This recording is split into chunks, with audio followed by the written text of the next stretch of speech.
So, a lot has gone down in the NBA over the past day or so. Starting out first with some breaking news yesterday morning. The Pistons firing Monty Williams after only a year.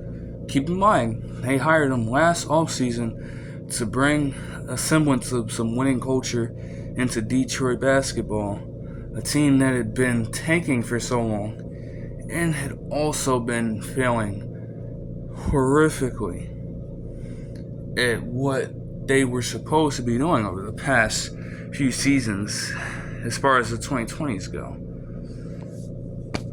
You know, he had 5 years, $65 million left on his deal, and he can go on and just live life. Because if I'm being honest, from the outside looking in, it seemed like he was just worried about the money.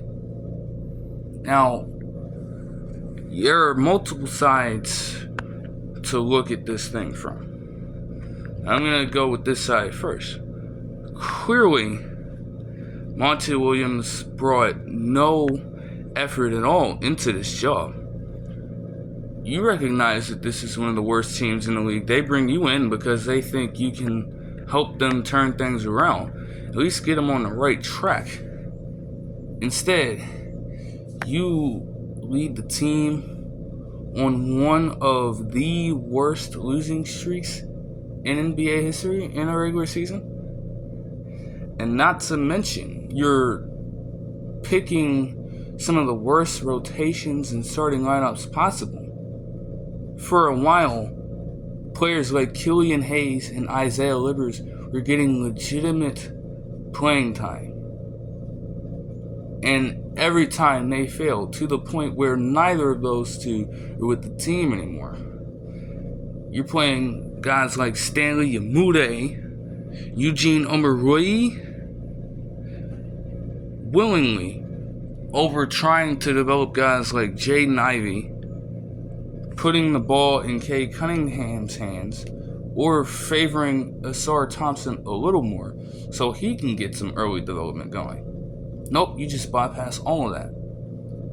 Not to mention, throughout these stretches, it seemed like he was tone deaf. He just gave the most bullshit responses to some of these questions in these press conferences, and it's almost as if he wasn't even there in those times.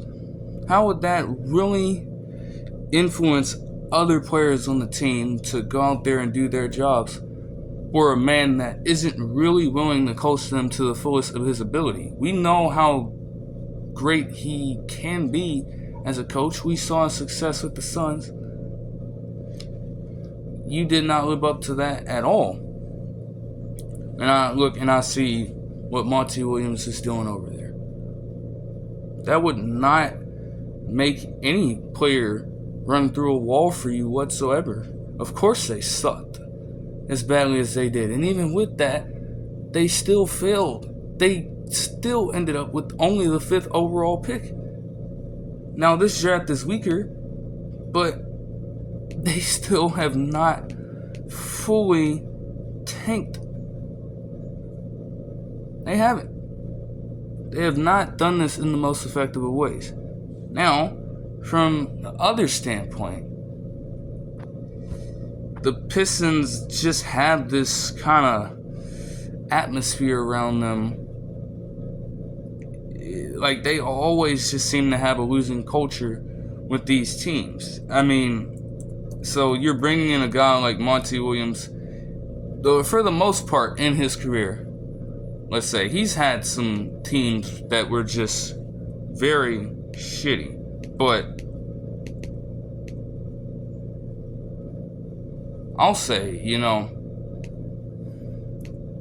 when you have a team consisting of so many random players, when it comes to inserting, you know, players into starting lineups and sorting out rotations correctly, I don't really know how much you can do. I mean, you have to blame the front office here for not retooling enough to help everyone out.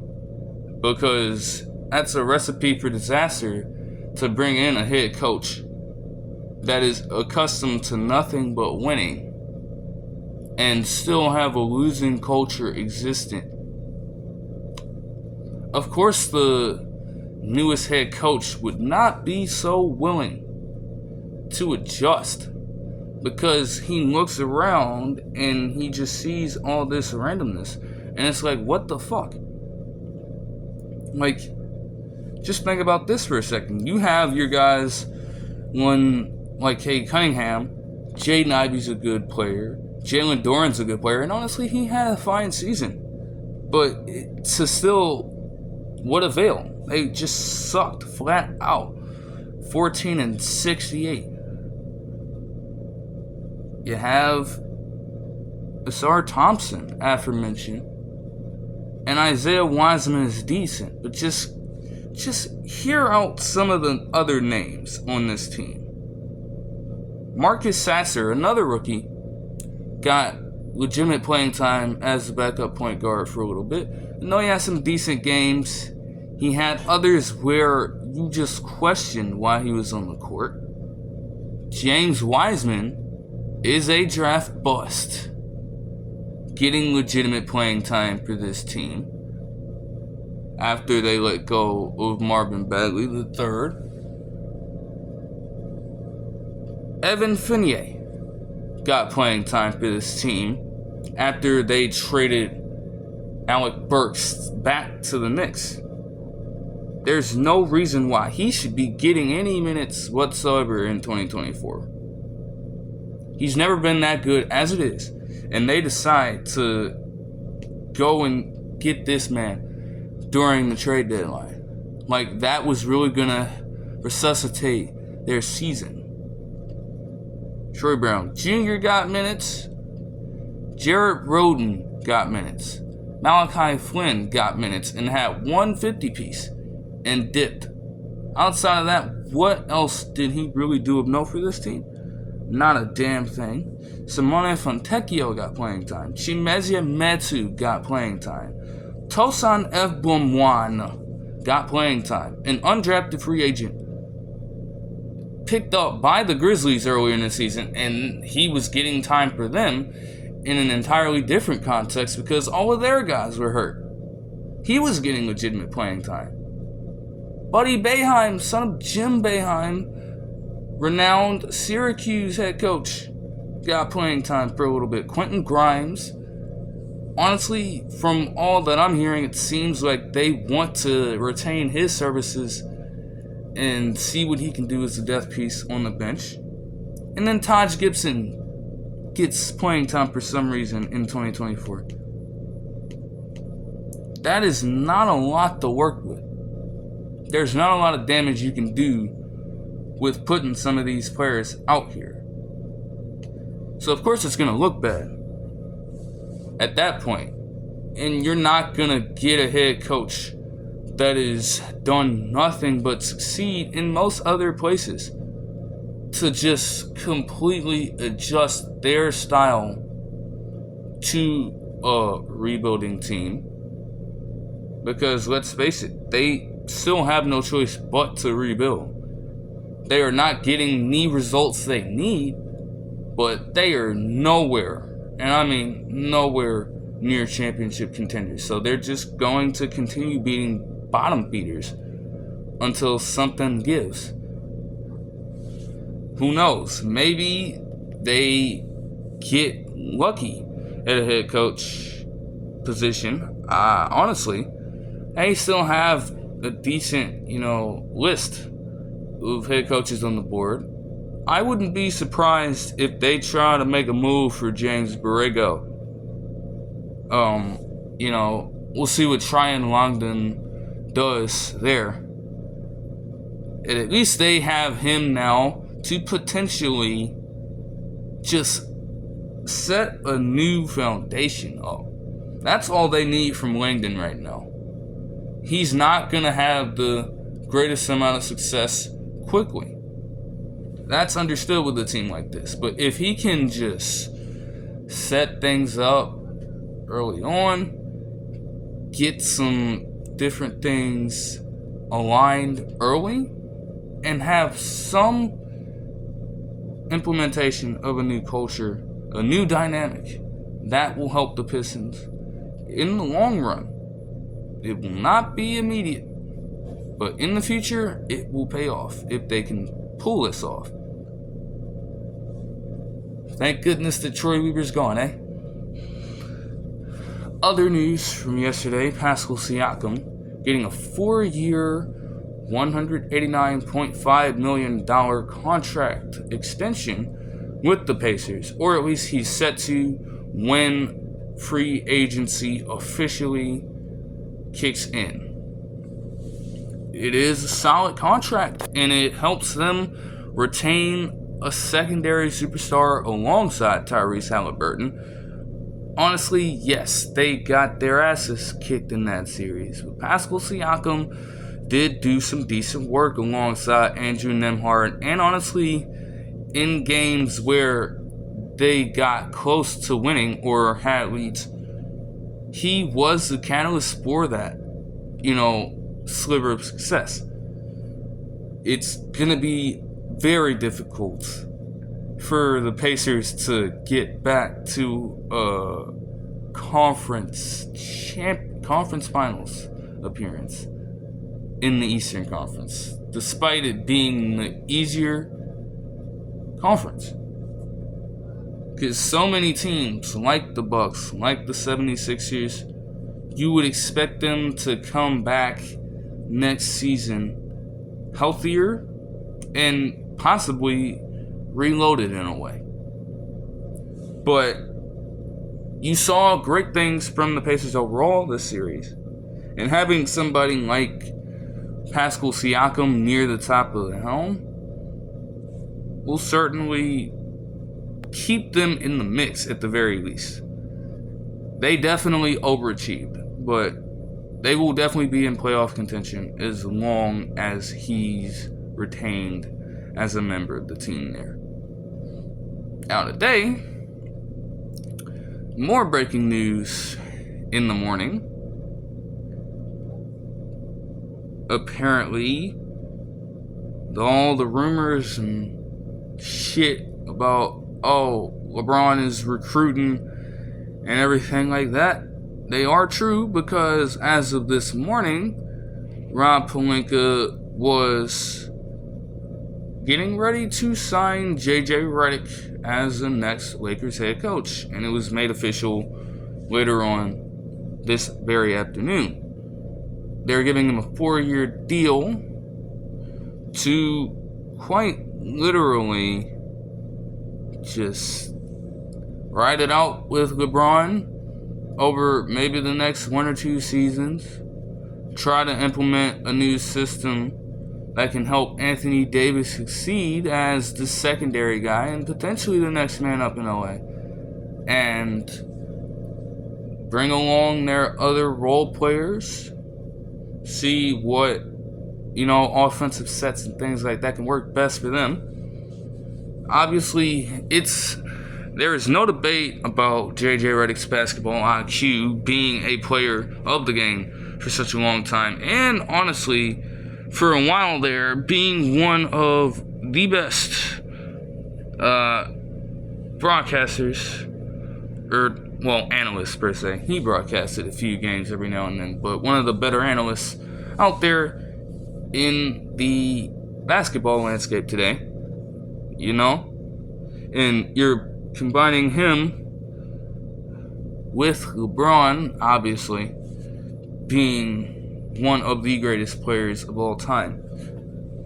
But they're gonna learn very quickly that it's not gonna be all this just kind of banter-filled time that they have on the Mind the Game podcast with each other. Like, they're gonna have to legitimately get to some work and potentially criticize each other at the most necessary times in order to get the best out of each other. Otherwise, this is never gonna work.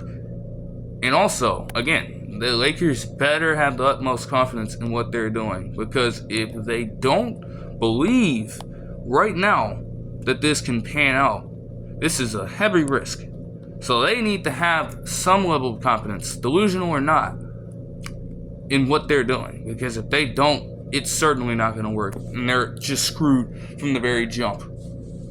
But we're going to have to test both of their mettle. You know? We got to see. One, is the front office willing to cater to a first-time head coach? Are they really willing to go out and listen to him? Or are they going to be control freaks? Or is LeBron just going to take over the whole show and just have JJ Redick there in everlasting support of him, not take any criticism at all, not take any effort to improve on whatever he might need to improve on at a given time? Put more effort in practices for JJ Redick and whatever sets he might be trying to implement, etc., etc. We will see about all of that pretty early, because now the question is, how does this decision affect them going after LeBron James Jr. in the NBA draft? Now, going back a while, honestly, JJ Redick has already been on record numerous times stating that he does not want LeBron. He didn't want LeBron James Jr. to enter the NBA draft this early anyways. He already said that earlier this year. He didn't want that for him. But with the help of none other than Rich Paul, you know what I'm saying, he's in the ballot now. He's worked out with the Lakers and Mavericks, you know, type, all that stuff, right? Ridiculous as shit. But it's in the process of happening. So now you have to ask yourself once more, are they going to take JJ Redick's advice and just stay away from trying to go after their grand prize, in a sense? Or are they just going to say, fuck him, we're going to draft LeBron James Jr. anyway because we want to do anything that we can to keep LeBron James on our team? You know, it's actually bad, but nonetheless, you wish him luck insofar as taking that job, because we all know that Doc Rivers didn't have success taking over in the middle of the season for Adrian Griffin with the Milwaukee Bucks, after being a broadcaster for a little bit with Mike Breen himself at ESPN. Interesting. You know, don't expect any success in the first season. Do you know how crazy that would be to have JJ Redick, a first-year head coach, contend for the playoffs with an improved record from their 47-35 tally last season, and make a legitimate run? That never happens with a first-year head coach. So whatever happens, as long as they don't do terribly bad, if they're even somewhat mediocre this season, given their situation, you'll honestly take that as a win if you're a Lakers fan. You just can't do too much worse than you did last season. But you're not going to exceed expectations, and you're not going to go on some miraculous run. It's just not in the cards right now. But these are, growing pains. And you want the team as a whole to go through these obstacles early on, with a head coach getting adjusted to, real game time decision making on the sidelines, not on the fly on the court. You have to be a tactician before any play even happens whatsoever. Not to say that JJ Redick's incapable of that at all, but this is a whole different beast. And not to mention, you're in quite possibly one of the biggest, if not the biggest markets. he will definitely be criticized by Los Angeles media whenever something bad happens or something unfavorable goes down. It was a game. They're going to be on his ass. I'm sure he would expect that as an up-and-coming media personality for some years now. You know, we'll see how that goes. And finally, some news that broke a little before making this video. The Bulls traded away Alex Caruso to the Oklahoma City Thunder for Josh Giddey. Honestly, you can argue that it's a win-win for what both sides need. Josh Giddey was a net negative all over for the Thunder, so it works out for them in this case. He could not play defense at all in that Maverick series to the whole entire point where he had to get benched. He couldn't shoot a basketball efficiently enough to save his life and complement the contributions of Shai Gilgeous-Alexander and Luguentz Dort whenever necessary. And when you have such a deep lineup of other guards on the team,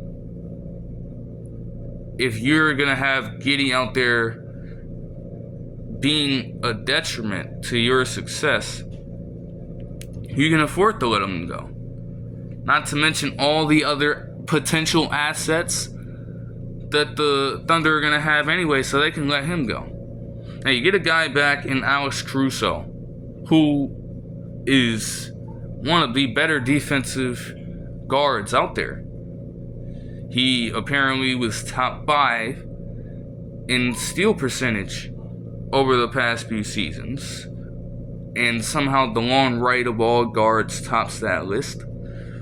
I don't know, but even then, with the eye test, seeing him play for the Lakers in their championship run, seeing him play for the Bulls, despite Jerry Reinsdorf's will to consistently be inconsistent.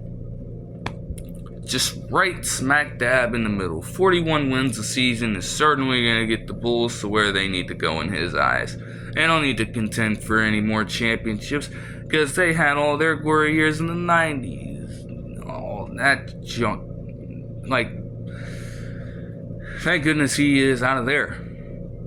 The Thunder are definitely going to get the most out of him. You can bank that shit. And while Caruso is not necessarily the best offensive player out there, he can get you a few buckets when he needs to.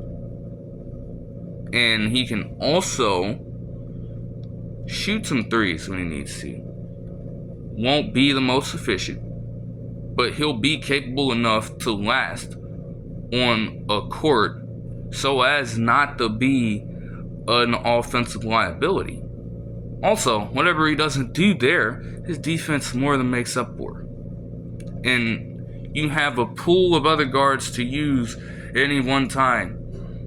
He can even play small forward if he needs to at times to balance all of that out.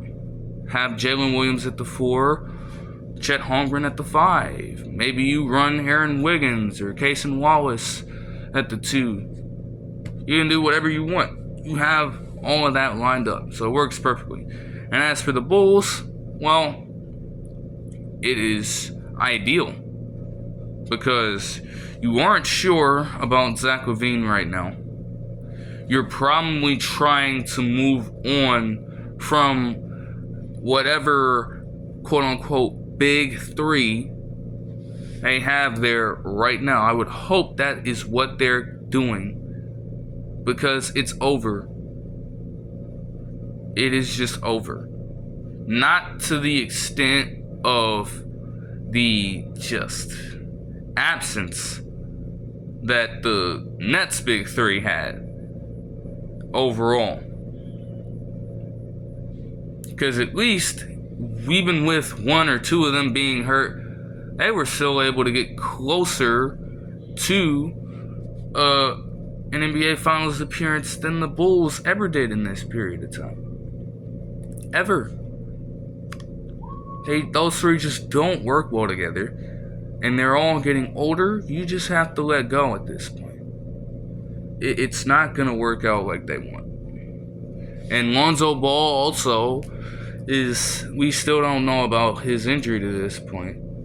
We don't know if he's ever going to be able to play ball again. There's a sliver of a chance, but even then, to have someone like Josh Giddey that can virtually offer you the same things offensively, again, defensively, he's a hole, to use Windhorst's term, alright? He's a hole on defense. But he can facilitate very well. He has his own shooting problems, like Lonzo Ball once did. It's on him to see if he is willing enough to work on his mechanics over the summer with a trainer, by himself, whatever he needs to become better on that end. He can still luck his way into a few buckets though. So again, I'd say for now, just looking at it like this, it's a win-win for both sides and what they need at this current point of time. We'll just see in the regular season how everything pans out. But that'll do it for this one. Hope you guys enjoyed the video, and I'll see you guys next one. Peace.